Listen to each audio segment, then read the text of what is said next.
नमस्ते, प्रणाम, जय श्री राम दोस्तों। मेरा नाम पूजा मिश्रा है। हमारे चैनल का नाम पूजा मिश्रा दिव्य गीत है। आप लोगों को तहे दिल से स्वागत और अभिनंदन करती हूँ अपने चैनल पर। आप लोगों को मैं एक बहुत ही प्यारा विवाह गीत सुनाने जा रही हूँ। 7 फेरे का गीत है। दूल्हा दुल्हन जब भांवर घूमते हैं, 7 फेरे लेते हैं, उस टाइम गाया जाता है। और आप लोग सुनिए, आनंद लीजिए। ऐसे अपना प्यार दुलार आशीर्वाद बनाए रखिए। पंडित जी बैठे हैं, मंत्र उच्चारे, मड़ाए माँ कलसा सजाए जी। पंडित जी बैठे हैं, मंत्र उच्चारे, मड़ाए माँ कलसा सजाए जी। मम्मी की बेटी घूमे साथ भांवरिया, मम्मी की बेटी घूमे साथ भांवरिया, मंगल गीत सोहाए जी। मम्मी की बेटी घूमे साथ भांवरिया, मंगल गीत सोहाए जी। पहली भांवर जब घूमे है बेटी, कुल काई राखाई लाज जी। पहली भांवर जब घूमे है बेटी, कुल काई राखाई लाज जी। दूसरी भांवर जब घूमाई बेटी, दूसरी भांवर जब घूमे है बेटी, मम्मी के पुराया रे मान जी। दूसरी भांवर जब घूमे है बेटी, दूसरी भांवर जब घूमे है बेटी, मम्मी के पुराया रे मान जी।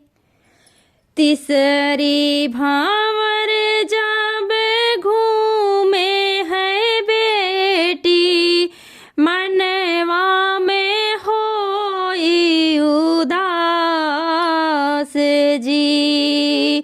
तीसरी भांवर जब घूमे है बेटी, मनवा में होई उदास जी।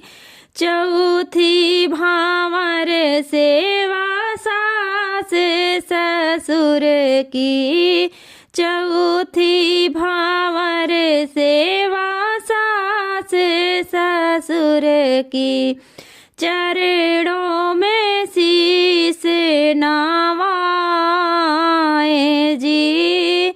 चौथी भांवर सेवा सास ससुर की, चरणों में शीस नवाए जी।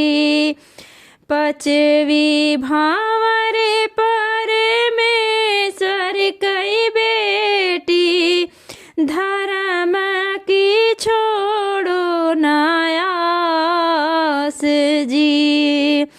पांचवी भांवर परमेश्वर के बेटी, धर्म की छोड़ो नायास जी।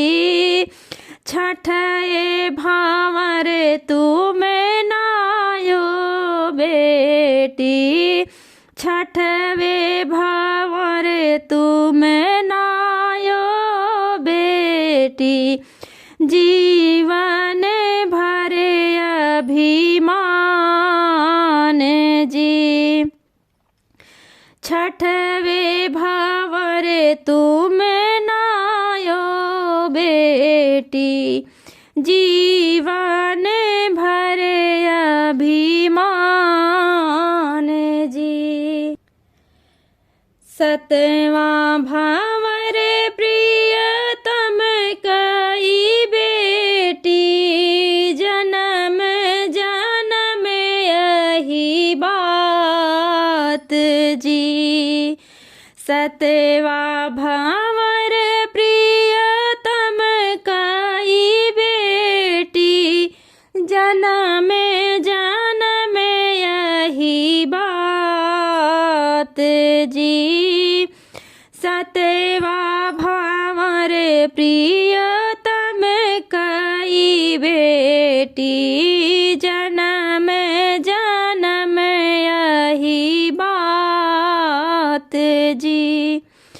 सतवां भंवर प्रियतम कई बेटी जन्म